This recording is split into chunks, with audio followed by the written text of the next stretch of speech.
Hi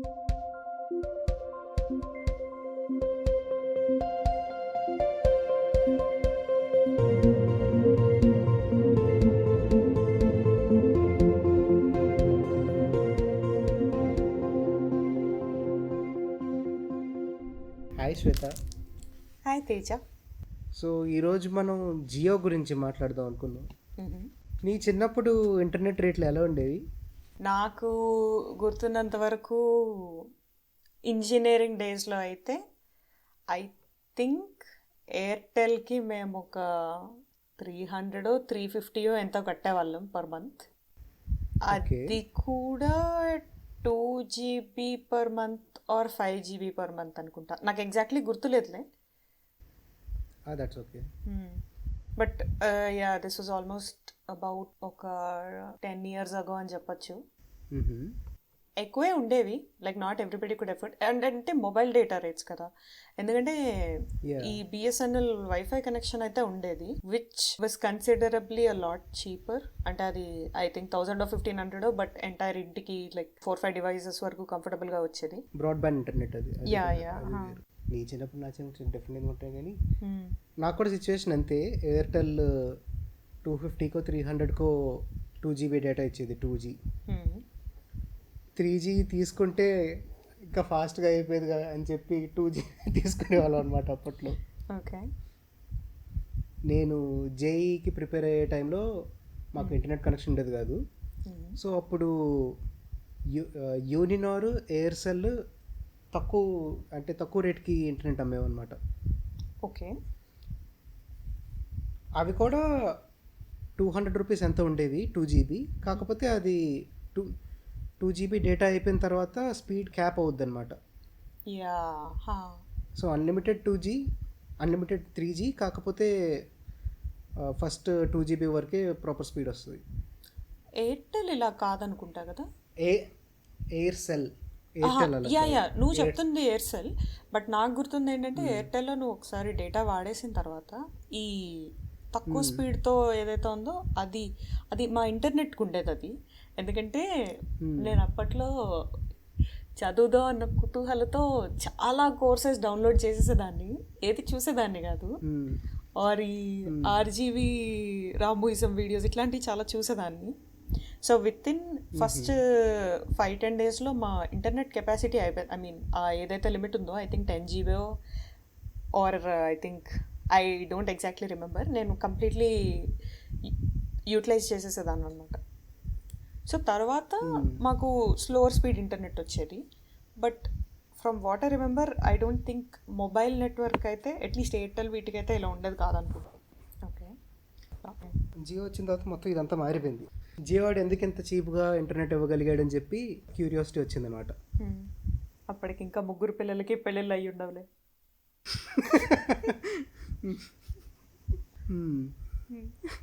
అయితే so వాళ్ళ history చూడడానికి ట్రై చేశా. స్టోరీ స్టార్ట్ అయ్యేది ఎక్కడ, ధీరుభాయ్ అంబానీ డెత్ దగ్గర. ధీరుభాయ్ అంబానీ 2002లో చనిపోయాడు, రిలయన్స్ ఫౌండర్ అండ్ CEO. చనిపోయిన తర్వాత ఇద్దరు పిల్లలు ముఖేష్ అంబానీ, అనిల్ అంబానీ మధ్య బాగా గొడవలు స్టార్ట్ అయ్యాయి అన్నమాట. ఎవరికి ఏ కంపెనీ అంటే ఏ పార్ట్ ఆఫ్ కంపెనీ రావాలన్నది. 3 years అలా శుభ్రంగా గొడవ పడ్డ తర్వాత వాళ్ళ మదర్ మీడియేట్ చేసి ఒక కాంప్రమైజ్కి తీసుకొచ్చింది వాళ్ళిద్దరిని. అందులో పెట్రోకెమికల్స్, టెక్స్టైల్ ఇండస్ట్రీ ముఖేష్ అంబానీకి వెళ్ళాయి. పవర్, టెలికాము ఇవన్నీ అనిల్ అంబానీకి వెళ్ళాయి అన్నమాట. వాళ్ళు 10 yearsకి నాన్ కంపీట్ అగ్రిమెంట్ సంతకం పెట్టుకున్నారు. అంటే ఒకళ్ళు ఆపరేట్ చేస్తున్న ఏరియాలోకి ఇంకొకరు అడుగు పెట్టకూడదు, కాంపిటీషన్ రాకూడదు అనమాట. సో నాన్ కంపీట్ సైన్ చేశారు.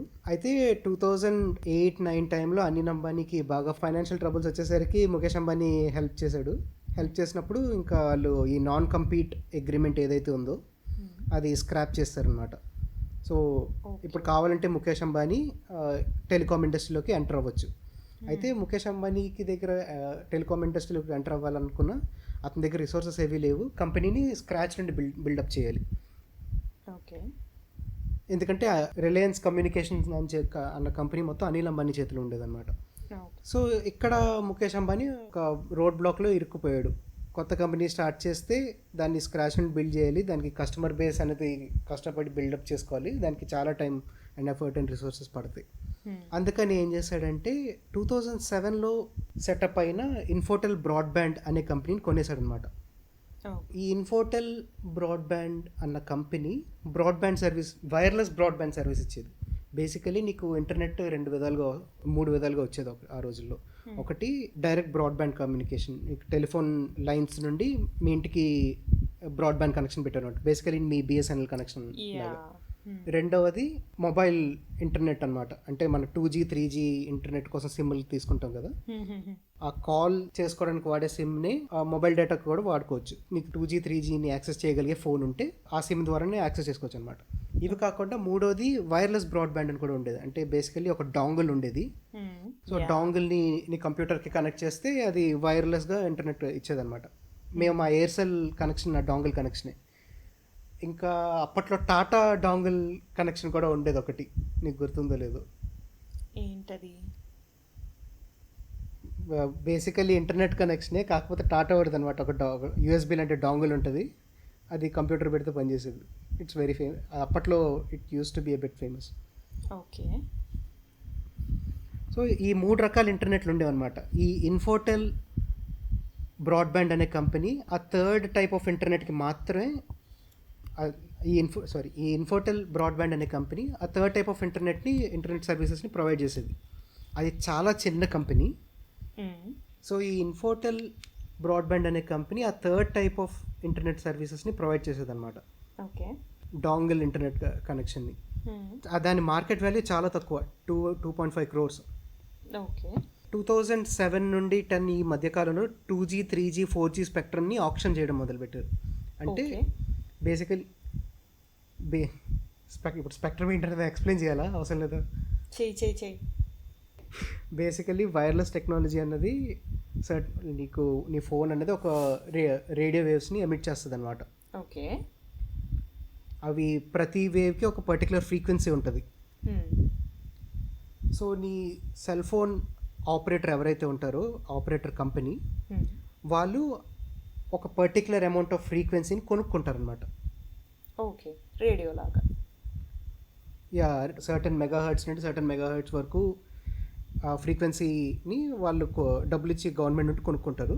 ఆ ఫ్రీక్వెన్సీలో వాళ్ళు తప్ప ఇంకెవరు ఆపరేట్ చేయకూడదు. సో నువ్వు ఎవరికన్నా కాల్ చేసినా లేదా ఎవరికన్నా ఏదైనా ఇంటర్నెట్ వాడడానికి ట్రై చేసుకున్నా, వీళ్ళు ఏదైతే ఫ్రీక్వెన్సీని కొనుక్కున్నారో, స్పెక్ట్రమ్ని కొనుక్కున్నారో, ఆ స్పెక్ట్రమ్కి సంబంధించిన వేవ్ లెంత్లోనే వాళ్ళు ఆ సిగ్నల్ అన్నది యూజ్ చేసుకోగలరు అనమాట.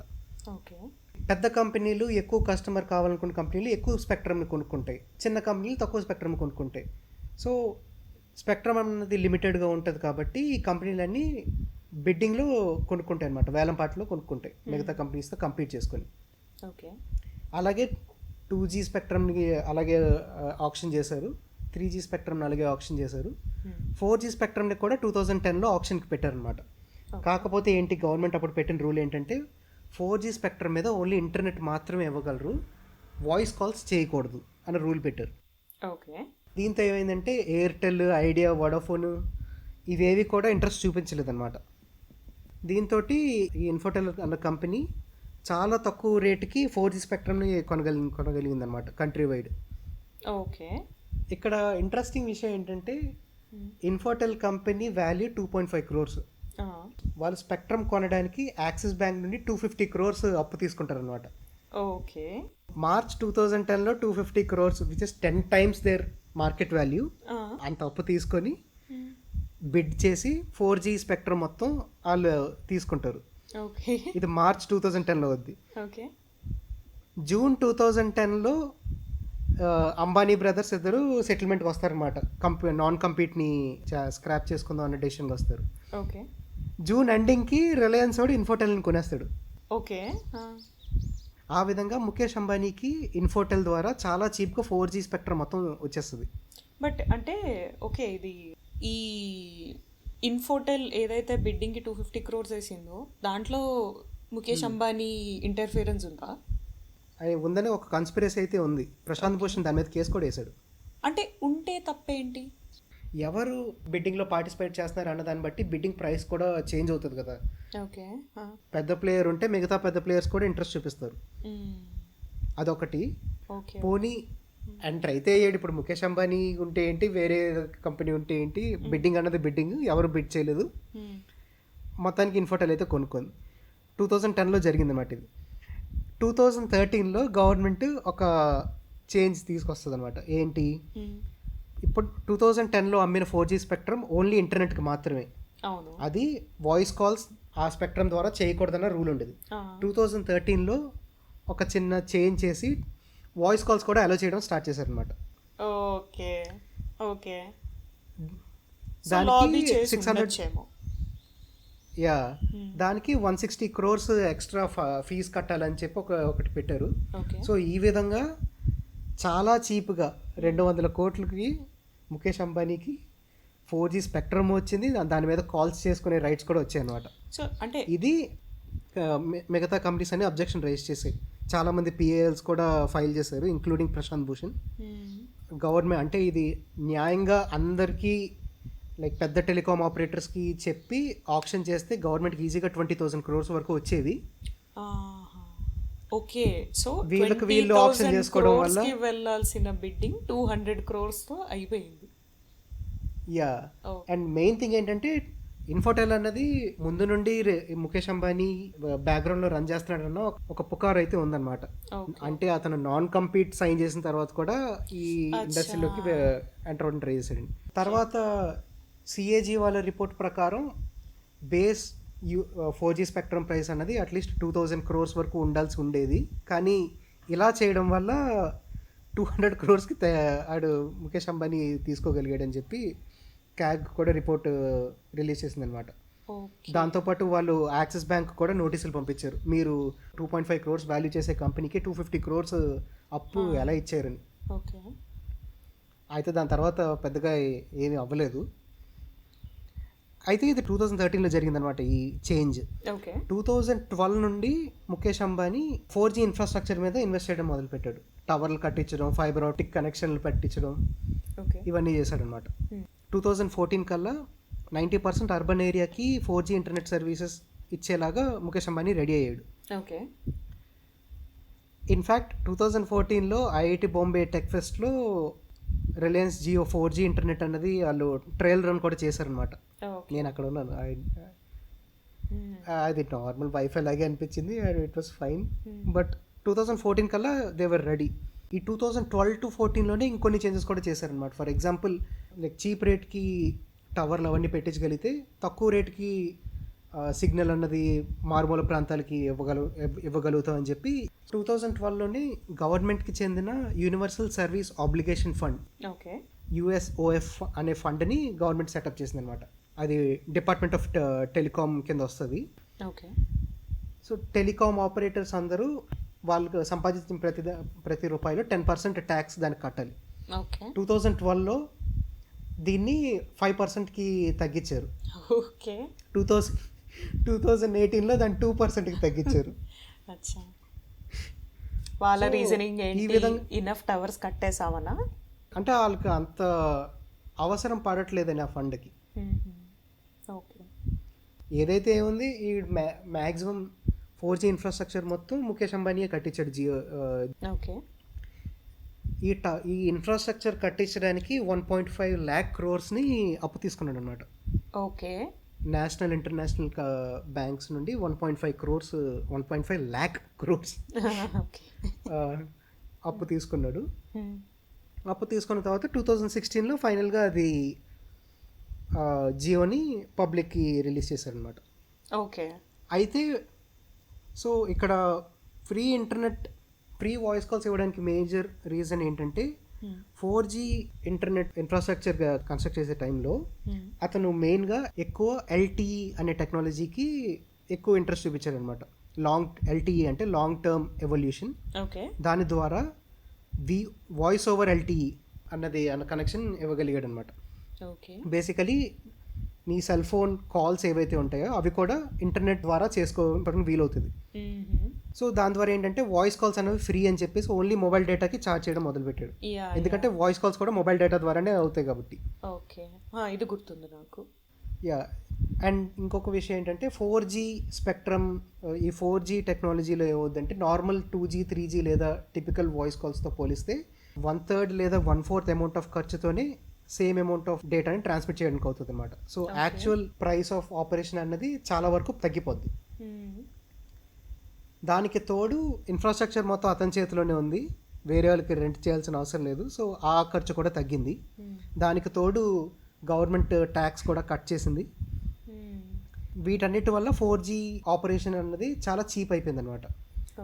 ఇవన్నిటిని బేస్ చేసుకొని అతను జియో 4G స్టార్ట్ చేసిన తర్వాత ఇప్పుడు ఫస్ట్ మేజర్ ప్రాబ్లం ఏంటంటే ఇండియాలో ఎవరి దగ్గర 4G సెల్ ఫోన్స్ లేవు. ఎక్కువ మంది ఇంటర్నెట్ వాడరు. ఆన్ అండ్ యావరేజ్ 400 MB వాడేవారంట పెర్ మంత్ ఇండియాలో 2016కి ముందు మొబైల్లో. So mobile wireless mobile data దాన్ని పెంచడం కోసం ఇతను ఫ్రీ లైక్ 6 months పాటు ఫ్రీ ఇంటర్నెట్ అన్నది ప్రపోజ్ చేశాడు. అండ్ ఒక వాయిస్ కాల్స్ ఎలాగో ఫ్రీ కాబట్టి సో 6 months పాటు జియో వాడిన వాళ్ళందరికీ మొత్తం అన్నీ ఫ్రీగా సర్వీసెస్ దొరికాయి. చాలామంది వాళ్ళ ఆపరేటర్స్ని వదిలేసి జియోకి షిఫ్ట్ అవ్వడం మొదలుపెట్టారు అనమాట. దీనివల్ల ఏంటంటే ఫస్ట్ జరిగింది చిన్న కంపెనీస్ ఏవైతే ఉంటాయో ఎయిర్సెల్, యూనినోర్ ఇవన్నీ ఎగిరిపోయి పెద్ద కంపెనీస్ అయిన ఐడియా, వోడాఫోన్ రెండు ఒకటి మెర్జ్ అవ్వాల్సి వచ్చిందన్నమాట తర్వాత. ఇదే టైంలో ఎయిర్టెల్ వాడు CCI కాంపిటీషన్ కమిషన్ ఆఫ్ ఇండియాకి కంప్లైంట్ చేశాడు. So competition commission of India అన్నది ఏం చేస్తుంది అంటే బేసికల్గా ఒక మార్కెట్ ఉందనుకో, చాలా మంది ఒక సర్టెన్ ప్రోడక్ట్ అమ్ముతున్నారు అనుకో, ప్రొడక్షన్కి ఎంత అయితే కాస్ట్ అవుతుందో దాని మీద కొంత ప్రాఫిట్ వేసుకొని అమ్ముతారు. సో ఏదన్నా ఒక బాగా డబ్బులు ఉన్న ప్లేయర్ ఆ మార్కెట్ని డిస్రప్ట్ చేయడానికి లేదా క్యాప్చర్ చేయడానికి వాళ్ళ ప్రొడక్షన్కి అయ్యే ప్రైస్ కంటే తక్కువ ప్రైస్ వాడు అమ్మేశాడు అనుకో, మిగతా కంపెనీస్ అన్ని లాసెస్లోకి వెళ్తాయి, అవి మూతపడిపోతాయి. అప్పుడు వీడు ఆ మార్కెట్ మొత్తం క్యాప్చర్ చేసుకోవడానికి అవుతుంది అనమాట. ఇది ఒక ఇల్లీగల్ ప్రాక్టీస్. ఇలాంటి వాటిని అరికట్టడానికి కాంపిటీషన్ కమిషన్ ఆఫ్ ఇండియా అనేది ఒకటి సెటప్ చేశారనమాట. సో 2016లో జియో లాంచ్ అయిన తర్వాత 2017లో ఎయిర్టెల్ కంప్లైంట్ చేసింది. బేసికల్లీ జియో ఫ్రీగా ఇంటర్నెట్ ఇచ్చేస్తున్నారు, దానివల్ల ఏంటంటే న్యాయంగా కంపెనీస్ అన్నవి ఈ మార్కెట్లో సస్టైన్ అవ్వలేవు, అందులోకి రిలయన్స్ వాళ్ళ పెట్రోల్లో వచ్చిన ప్రాఫిట్స్ని ఇందులోకి డైవర్ట్ చేస్తున్నారు, అందుకే వాళ్ళు ఇలా డైవర్ట్ చేస్తున్నారని చెప్పి కంప్లైంట్ చేసింది అనమాట. అయితే 1 సంవత్సరం పాటు దీన్ని స్టాల్ చేశారు. తర్వాత వాళ్ళు ఇచ్చిన తీర్పు ఏంటంటే జియో చాలా కొత్త ప్లేయర్కి రూల్స్ ఏవి వర్తించవు అని చెప్పి తీర్మానించారు అనమాట. సో అప్పట్లో ఇది కూడా చాలా పెద్ద గొడవ అయింది. వాళ్ళు రిలయన్స్ వాళ్ళ ఇన్ఫ్లుయెన్స్ వాడి ఈ తీర్పు ఇప్పించారండి. ఎందుకంటే ఎంత కొత్త ప్లేయర్ అయినా సరే 30% మార్కెట్ షేర్ని వాళ్ళు 1 yearలో క్యాప్చర్ చేయగలిగారంటే వాళ్ళు వాళ్ళు చిన్న ప్లేయర్ కాదు. మేజర్ ప్లేయర్స్ అందరికీ ఈ కాంపిటీషన్ లా అన్నది యాక్ట్ అనేది వర్తించాలని చెప్పి చాలా ఆర్గ్యూ చేశారంట, కానీ మొత్తానికి అదైతే వర్కౌట్ అవ్వలేదు. విషయం ఏంటంటే ఈ మొత్తం ప్రాసెస్లో దాదాపు $20 billion వరకు అప్పు తీసుకున్నాడు అనమాట ముఖేష్ అంబానీ. $20 billion అంటే 1,60,000 crores, 1.6 lakh crores అనమాట. సో ఇంత అప్పు పెరిగిపోయేసరికి ఆఖరికి జియో స్టాక్ కూడా పడిపోవడం మొదలుపెట్టింది అనమాట. వాళ్ళ డెట్ టు ప్రాఫిట్ రేషియో అనేది బాగా పెరిగిపోయింది. దీన్ని కౌంటర్ చేయడానికి గూగుల్కి 7% స్టేక్ అమ్మేశారనమాట 8,000 crores. ఆ తర్వాత ఈ ఇయర్ ఫేస్బుక్కి 50,000 crores 10% స్టేక్ అమ్మేశారనమాట. అలాగా అబుదాబీకి, దుబాయ్ గవర్నమెంట్కి, సౌదీ గవర్నమెంట్కి, వాళ్ళ ఆ గవర్నమెంట్ ఫండ్స్కి, సింగపూర్లో ఉన్న ఒక ప్రైవేట్ ఎక్విటీ ఫండ్కి, ఇవన్నిటికీ కలిపి మొత్తానికి 33% ఆఫ్ జియో షేర్ అన్నది అమ్మేసి 1.5 lakh crore రేస్ చేయగలిగాడు. వాటితో అప్లన్నీ క్లియర్ చేస్తాడనమాట. ఇది నాకు గుర్తుందిలే, ఎందుకంటే జీరో డెట్ అని బాగా మార్కెట్ చేసుకున్నారు ఆ తర్వాత. సో విషయం ఏంటంటే మిగతా ఏ కంపెనీకి కూడా 1.6 lakh crore అప్పు తీసుకునే అంత సీన్ లేదు, ఎందుకంటే వాళ్ళ మార్కెట్ క్యాపే అంత లేదనమాట. ముఖేష్ అంబానీ ఎందుకు చేయగలిగాడంటే అతనుకున్న పెట్రోలియం ఇండస్ట్రీస్ని చూసి అప్పు తీసుకోగలిగాడు. సో ఈ విధంగా జియో అన్నది ఇంత చీప్ ప్రైస్కి ఇంటర్నెట్ ఇవ్వగలిగింది అనమాట. దీని మీద కొన్ని కంప్లైంట్స్ అయితే ఉన్నాయి. ఫస్ట్ అండ్ ఫార్మోస్ట్ ఏంటంటే జియో 4G ఇంటర్నెట్ అంత ఫాస్ట్గా ఉండదు అనమాట. ఓకే. మిగతా కంట్రీస్లో 3G ఇంటర్నెట్కి ఉండే స్పీడ్ జియో 4Gకి ఉంటుంది. ఓకే. జియోనే కాదు మిగతా కంపెనీస్ కూడా అనమాట. ఓకే. ఇంకో ఫ్యాక్ట్ కూడా మర్చిపోయాను. అతను సెల్ ఫోన్ టవర్లు కూడా అమ్మేశాడు. ఎందుకు? అదే అప్పు తీర్చడం కోసం చెప్పి. సో ఓకే, అంటే ఇప్పుడు ఆ తర్వాత యాక్చువల్లీ జియో ఈ ఆఫర్ రోల్ అవుట్ చేసిన తర్వాత ఎయిర్టెల్ వీళ్ళందరూ కూడా they were also forced to give these offers కదా. ఫోర్స్ టు గివ్ అంటే ఇక్కడ ఇంకో విషయం ఏంటంటే 3G ఇంటర్నెట్కి అయితే వాళ్ళు జియో ఇచ్చే ప్రైసెస్కి వాళ్ళు అసలు ఇవ్వలేరు. ఓకే. 4G అయితేనే ఇదంతా సస్టైనబుల్ అనమాట. ఇంకా న్యాయంగా చెప్పాలంటే జియో కాకుండా ఎవరు 4G ఇంటర్నెట్ ఫస్ట్ ఓపెన్ చేసినా సరే వాళ్ళు ఇదే ప్రైస్కి ఇవ్వగలిగారు. మరీ ఫ్రీగా ఇవ్వకపోయినా సరే ప్రజెంట్ ఏ ప్రైసెస్ అయితే ఉన్నాయో మోర్ ఆర్ లెస్ ఆ ప్రైసెస్కి ఇవ్వగలిగేవారు అనమాట. ఓకే. కాకపోతే ముఖేష్ అంబానీ చేసిన పెద్ద పని ఏంటంటే ఇంటర్నెట్ అన్నది అవసరం లేని వాళ్ళు కూడా ఇంటర్నెట్ వాడేలా చేశాడనమాట ఫ్రీగా ఇవ్వడం వల్ల. సో మార్కెట్ అనేది ఎక్స్పాండ్ చేశాడు. దానికి మనం క్రెడిట్ ఇవ్వాలి. కానీ రేట్ ఎంత చీప్ అయింది అన్నది మాత్రం మెయిన్గా 4G టెక్నాలజీ వల్ల అండ్ మెయిన్గా ఈ 4G టెక్నాలజీ వల్ల. సో నువ్వు ఈ లోడ్ టెక్నాలజీ ఏదో చెప్పావు కదా, వోల్టే. అది అంటే ముఖేష్ అంబానీ కాకపోయినా లెట్స్ ఎయిర్టెల్ వాళ్ళు తీసుకున్నా కానీ వాళ్ళ ఫోకస్ అన్న దాని మీద ఉండదంటావా? దాని మీద ఉండేదో లేదో మనకి 100% తెలియదు. ఎందుకంటే ఇప్పుడు ముఖేష్ అంబానీ ఎందుకు వోల్టే మీద ఈ వాయిస్ ఓవర్ LTE మీద ఫోకస్ చేశాడంటే that's one area where no one was providing any service. అతనికి టెలికాం ఇండస్ట్రీకి రావాలని ఉంది. టెలికాం ఇండస్ట్రీలో అందరూ like it's already over crowded. పెద్ద కంపెనీలు ఉన్నాయి, చిన్న చిన్న కంపెనీలు కూడా ఉన్నాయి. సో ఇప్పుడు అతను వచ్చి కొత్తగా ఒక కంపెనీ స్టార్ట్ చేస్తే you will have to fight from the scratch. దాని బదులు పెద్దగా వాడని ఒక టెక్నాలజీని ఐడెంటిఫై చేసి దాని మీద ఇన్వెస్ట్ చేశాడు అనమాట. సో ముఖేష్ అంబానీ జియో తెచ్చుండకపోతే వోల్టే అయితే వచ్చేది, ఈ వాయిస్ ఓవర్ LTE అయితే వచ్చేది. ఓకే. కానీ ఎంతమంది యూజ్ చేసేవారా అన్నది డౌటే. ఎందుకంటే అతను ఫ్రీగా ఇవ్వడం అన్నది చాలా పెద్ద రోల్ ప్లే చేసింది. అది సంగతి. ఇదండి ఈరోజు మన ఎపిసోడ్. ఇందులో మనం జియో యొక్క పూర్వోత్తరాల గురించి వివరాలు తెలుసుకున్నాం. ఈ పాడ్కాస్ట్ కనుక మీకు నచ్చినట్లయితే లైక్ చేయండి, సబ్స్క్రైబ్ చేయండి. మీ మనసులో ఏమనిపించిందో అది కింద కమెంట్స్లో తెలియజేయండి. ఇలాంటి మరిన్ని పాడ్కాస్ట్లు వినాలనుకుంటే మమ్మల్ని ఫాలో అవ్వండి.